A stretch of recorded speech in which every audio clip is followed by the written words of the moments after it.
iaitu Dr. Raden Mas Jeffrey bin Raden Mas Ismail, konsultan perubatan pakar onkologi, dan juga Dr. Haji Jamsari Khalid, Ketua Jabatan Onkologi Radiasi. Ya, kita bertanya khabar kepada keduanya. Assalamualaikum doktor, apa khabar? Doktor. Waalaikumsalam warahmatullahi. Nah, tu ada lambaian sudah tu. Lambaian November. Ya. Kadang-kadang kebanyakan daripada ketanya ni kaum lelaki lah yang memakai masker, memakai sukup muka, tetapi kalau dibuka tu tabal tu sumitnya. Rupanya nampak. Kerana kebanyakan lelaki juga ada yang up to the challenge untuk indah bercukur pada bulan November ini. Jadi mungkin doktor dapat menerangkan serba sedikit saja ya dengan ringkasnya mengenai Movember. Silakan. Ya. Dan soalan itu sebelum itu kita minta Dr. Jeffrey untuk menerangkan apa dimaksudkan dengan Movember ini. Silakan Dr. Jeffrey. Silakan doktor. Movember ni sebenarnya bulan untuk meningkatkan kesedaran tentang kanser lelaki. Khususnya kanser prostat dengan kanser testikel. Di negara Brunei Darussalam ni bulan November ni diadakan oleh selalunya NGO dengan pihak-pihak kesihatan. Jadi dari pihak PTSC kami mahu menerangkan pasal kanser. Bagi kanser bagi kaum Adam, kaum lelaki kanser yang paling kerap kali sebenarnya kanser usus. Ya, betul. Lepas tu kanser yang kedua paling kerap kanser paru-paru. Lepas tu yang ketiga adalah kanser kelenjar prostat. Ya. Lepas tu ada juga yang special untuk laki-laki lah. Kanser prostat dan kanser testikel ni memang ada pada laki-laki saja, wanita. Jadi apa itu kanser prostat? Mula-mula saya beritahu dulu. Prostat itu adalah kelenjar. Kelenjar tu apa doktor? Kelenjar tu adalah organ yang membuat air. Air yang cecair dalam badan. Kalau katakan kita ada makan keluar air liur, jadi kelenjar air liur kita akan membuat air liur. Kalau kita nangis, happy ke sedih ke, kelenjar air mata akan mengeluarkan air mata. Apa itu prostat doktor? Prostat ni kelenjar di bawah pundi kencing. Dan ia membuat cecair pelincir untuk air mani dengan air mazi. Ini sebenarnya untuk peralatan untuk kaum lelaki lah. Jadi dengan faktor umur, kelenjar tu akan membesar. Macam rambut kita bila kita umur sudah meningkat, ia akan jadi putih kan? Kalau kelenjar prostat tu bila kita lagi berumur sampai umur 60 ke atas, ia akan membengkak.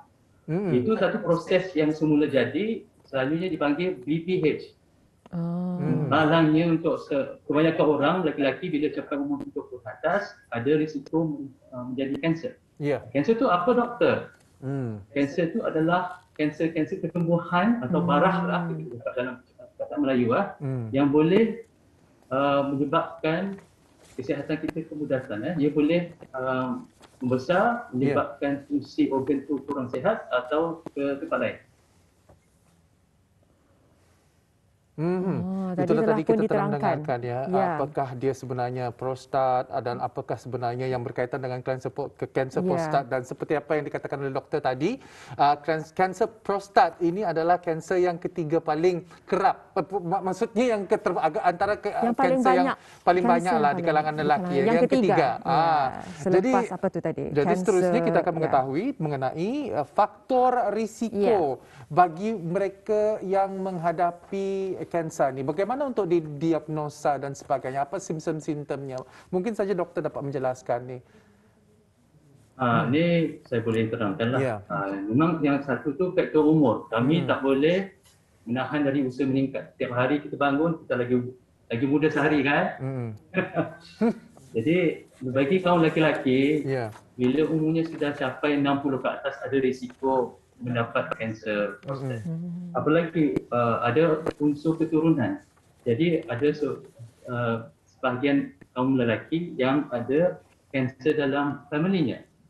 Adakah ada kanser prostat, ada kanser payudara dalam bini-bini. Dan dia dihubung kait dengan jin, genetik dalam darah kami boleh cek. Namanya berakar jin. Dan apa lagi? Ada faktor hormon. Jadi faktor hormon tu faktor testosteron. Apa lagi? Faktor bangsa. kajian antarabangsa menunjukkan bahawa kanser ni paling kerap di sebelah negara-negara barat lah, orang-orang Caucasian, orang putih dengan orang Afrika. Tapi dalam kajian kami dalam 5-6 tahun ni, ramai juga orang bangsa Asia ni mendapat kanser prostat berhubungan dengan faktor umur selalunya. Ya. Telah pun Dr. Jeffrey terangkan tadi apa penyebabnya. Rupanya ada 4 tadi faktor utama penyebab kanser prostat ini. Apabila dengan tanda-tanda untuk mengetahui yang seseorang itu sudah menghadapi kanser prostat ni, doktor? Yang saya perlu beritahu, tanda-tandanya memang ada. Selalunya tandanya awal selalu berhubungan dengan kesusahan untuk membuang air kecil. Katakan aliran air kecil itu susah untuk mengundak, ke duduk atau berdiri, airnya susah nak keluar tu, selalunya ini ada sebab bengkaknya prostat. Lepas tu kalau airnya keluar banyak kali, kerap kali membuang air kecil. Itu satu. Satu lagi, bila malam-malam kita bangun, kerap kali bangun untuk membuang air kecil. Tidak semestinya simptom-simptom ini menunjukkan kita ada kanser. Kemungkinannya ini bengkak yang biasa, BPH. Lepas tu apa lagi? Kalau kita ada mengeluarkan air mani lah, ada terasa sakit lah. Kalau untuk kaum lelaki lah, okay. Ada lagi kalau dalam cecair air mani ada darah. Yang ni pun tidak semestinya kanser, tapi mungkin juga disebabkan oleh benda lain macam jangkitan kuman. Tapi baik berjumpa dengan doktor kalau ada faktor-faktor simptom-simptom yang inilah. Jadi itu yang kami nasihatkan kepada halayak ramai. Jadi harus dikenal pasti adakah kita itu menghadapi BPH ataupun diberi nama apa, benign prostate hyperplasia, ataupun adakah ia sebenarnya rupanya kanser prostat. Dan mungkin saja ada, dan seperti aur dengan tebing. Kadang-kadang ada orang memperkatakan ni seperti dikenal pasti sama ada itu kanser prostat ataupun sebaliknya, dan kadang-kadang berpasang-pasangan ni dengan kanser testis juga. Jadi ingin juga kita mengetahui ni doktor, kaitannya dengan kanser testis. Apa kaitan prostat dengan testis, dan silakan siapa yang ingin membuat penerangannya kepada Dr. Jamsari agaknya. Sebenarnya masih lagi kita mengatakan tu mengenai dengan kanser prostat. Belum lagi habis kita akan bersama dengan Dr. Jamsari seterusnya. Kita akan mempertanyakan mengenai dengan apa diagnosa kanser prostat dan juga rawatan untuk kanser prostat ini. Silakan Dr. Haji Jamsari. Setelah ini kita akan mengkongsikan kanser testis. Okey, Assalamualaikum. Nama saya Dr. Haji Jamsari. Jadi bila kita bincang pasal prostat, kadang-kadang ada simptoms, kadang-kadang tidak ada simptoms. Bila kalau umur kita sudah meningkat, umur 50 tahun meningkat lebih pada 50 tahun. Walaupun tidak ada simptom susah berkamih atau bangun malam-malam, still bagus pula tu kalau kita cek darah, cek PSA. Kita panggil prostate specific antigen. Memang benarlah kalau umur kita meningkat, PSA itu akan meningkat bersama-sama. Jadi kalau kami nak tahu apa yang masalah dalam prostat, baguslah kita buat cek darah sahaja. Itu memang tak payah berpuasa, pergi saja jumpa doktor GP, dia boleh ambil darah. Kalaulah PSA itu agak tinggi, kami boleh buat ultrasound ataupun boleh buat MRI scan, dan selalunya kalau nak tahu kanser ataupun BPH, memang kena buat ambil contoh, ambil biopsi. Dulu masa few years ago, kalau ambil contoh memang agak sukar lah. Tapi sekarang alhamdulillah di PJSC kami ada ambil contoh masa tidur. So bios completely, tidur, tak rasa sakit, tak rasa apa-apa. Kami boleh ambil contoh dengan MRI scan sekali, kita fuse together lah dengan ultrasound tu. Jadi boleh ambil contoh, I think 95% accuracy tu. Jadi kalau ada kanser, insya-Allah dapat cari. Kalau tak ada kanser, alhamdulillah kita boleh exclude lah. So cara-cara prostat tu untuk saya paling bagus sekali, kita cek darah dulu. Lepas tu kita buat ultrasound scan, lepas tu buat MRI scan, dan kalau perlu kami akan buat biopsi lah, ambil contoh. Jadi di contoh tu 5-10 minit saja. So jangan bimbanglah. Jadi kalaulah ada kanser, baru kami decide lah apalah kita nak buat, macam beroperasi ke, itu semua boleh buat di Ripas, insya-Allah. Kataupun kalau mau radiasi, boleh buat di sini, di PJSC. And kita punya treatment insya-Allah quite successful pula tu. Jadi prostat tu jangan bimbanglah. Setengah orang memang takut ambil contoh darah. Itu kita ambil sahaja. Ada baseline masa nak start tu, kita ambil saja darah. At least bila umur 50 tahun tu kami tahu kita punya baseline PSA itu berapa. Nak buat awal lagi pun boleh. Itu pun kalau ada family history lah, ada ataupun keluarga yang ada kanser. Tapi untuk saya syorkan lebih kurang 50 tahun bagus tu pula ambil cek darah. Kita panggil general testing lah. Jadi kalau kita telah mengetahui ini diagnosa bagi kanser prostat, bagaimana pula dengan testis dan juga kanser testis? Mungkin doktor dapat menjelaskannya, silakan. Ya, silakan Dr. Jamsari. Okey. Selalunya kanser testis ni yang biji-bijian tu, dia tak ada sangat symptoms kecuali kalau ada sudah merebak di belakang ataupun tempat-tempat lain. Tetapi yang saya syorkan, kita bila mandi sekali seminggu ke, kita cek saja kita punya testis tu, tengok ada punya size dia, adakah satu lagi besar ataupun satu lagi kecil, adakah sakit, adakah ada biji-bijian di situ. Kalau ada, best kita jumpa doktor lah, sebab senang saja, ultrasound scan, tak payah buat biopsi, tak payah buat contoh, kita ultrasound scan saja dulu, baru kami tengok adakah dari ciri-ciri di dalamnya ada masalah ataupun tidak. Kadang-kadang setengah orang memang ada risiko-risiko yang tinggi untuk kanser testis. Selalunya kalau lelaki yang tidak ada 2 testis ataupun 1 testis yang belum turun, kita panggil undescended testis, itu adalah salah satu risiko dapat kanser testis. Okay? Tapi setengah orang jangan bimbang kalau testis itu membesar satu belah ataupun tidak. Mungkin sebab infection ke, mungkin sebab main sports ke, main bola ke, main rugby ke. Kalau terlanggar mungkin boleh bengkak. So itu bukan risiko-risiko kanser, tapi still kita kena investigate lah. Sebab boleh diusahakan kalau kita diagnose awal, any cancer, kalau kita diagnose awal stage 1, stage 2, stage 3, still kita boleh bagi insya-Allah cure rate, very high cure rate. Jadi Dr. Jamsari tadi telah pun mengongsikan apakah itu organ testis, apakah itu kanser testis dan juga apa simptom kanser testis itu. Dan seterusnya ni doktor, apa pula risiko dan punca kanser testis itu? Silakan Dr. Jamsari. Oh, okey. Risiko-risikonya sudah dia bagi tahu pasal undescended testis itu satu. Dari segi-segi lain pun memang tidak ada sangatlah, tetapi selalu-lalunya orang muda lagi banyak kanser testis dan juga orang yang tua lagi banyak kanser prostat. Ya. Jadi kalau kita tengok dari segi demografik, kita kena cek orang-orang muda ni risiko-risikonya macam mana. Bila orang tua, jarang memang betul kanser testis. Jadi kita kena concentrate more dekat prostat lah untuk orang-orang yang umur meningkat.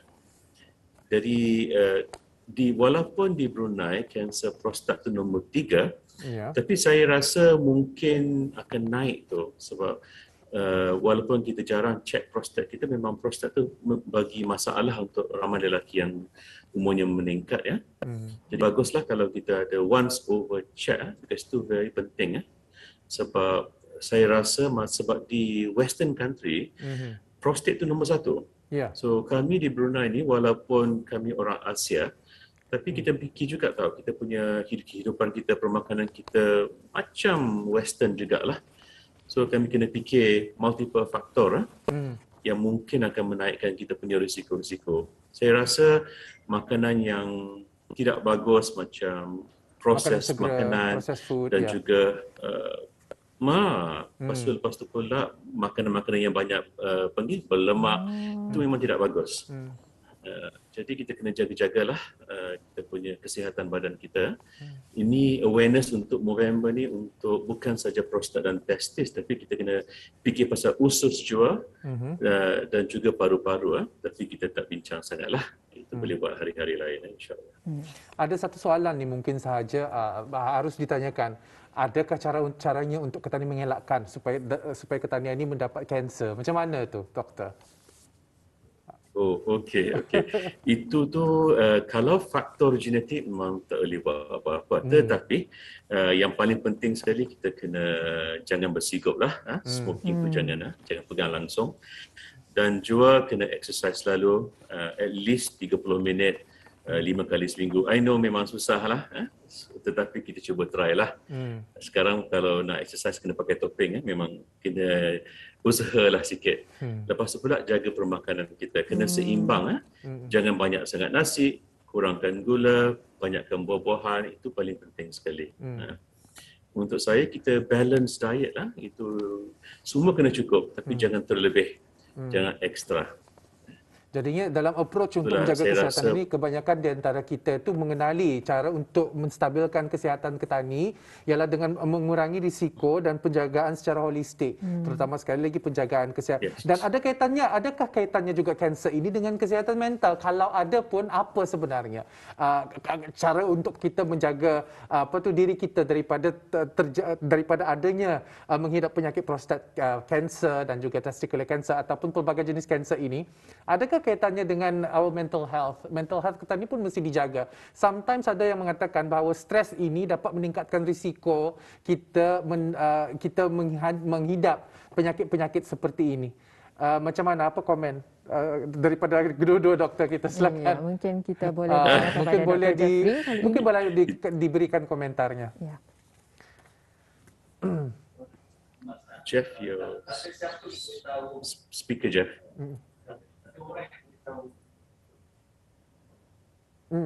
Maaf soalan yang bagus. Ini memang ada kaitannya dengan kesihatan jasmani lah, yang mental. Sebab kalau kita kurang sihat, kita stres, kita tak makan, minum, tak ada berat badan, tidur pun kurang. Jadi tak ada hubungan secara langsung yang kami tahu dari medical lah. Tapi kami banyak melihat kalau orang tu banyak stres, dia kurang menjaga kesihatan badan. Kalau yang menghidapi masalah kesihatan macam diabetes ke, tekanan darah tinggi ke, sakit jantung kan, normal lagi kanser, kemungkinan besar apa-apa rawatan yang kita bagi arah tu mungkin kurang berjaya. Dan bila melihat dari ini, adakah stres membuat kita ada kanser? Pada masa ini tidak adalah, tapi hubung kaitnya memang kami lihat memang ada. Jadi jangan kita stres kalau kita dalam bulan ini ada masalah nak keluar pun payah, rezeki tak keluar, rezeki nak berkahwin, rezeki nak pergi jumpa doktor, nak cabut gigi, payahkan semua terpaksa dilengah-lengahkan sebab takut menyebabkan kita COVID-19. Itu stres juga kan. Jadi kami mahu kaum lelaki pada bulan ini mengingati kesihatan mereka, jangan banyak stres, dan apa kami nasihatkan, moga-moga kita semua mendengarlah dan mempraktikkanlah. InsyaAllah kesihatan kita akan bertambah baik. Mendengar apa yang dinasihati oleh Dr. Jafsari dengan saya. Itu sajalah. Jadi jawapannya belum ada bukti, tapi memang kami lihat ada kaitan orang tu kesihatan nanti. Ya, telah pun kita ketahui sedikit mengenai dengan kanser prostat dan juga kanser testis, dan juga ditanyakan tadi juga apakah kaitannya, mungkin ada kaitannya dengan kesihatan mental lelaki. Sempena kita ni meraihkan November, iaitu satu hari kesedaran tentang kesihatan lelaki.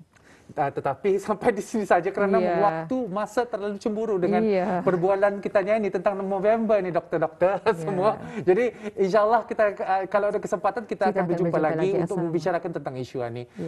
Jadi tetapi sampai di sini saja kita bersama doktor. Assalamualaikum dan sampai kita jumpa lagi. Terima kasih doktor. Waalaikumsalam warahmatullahi wabarakatuh.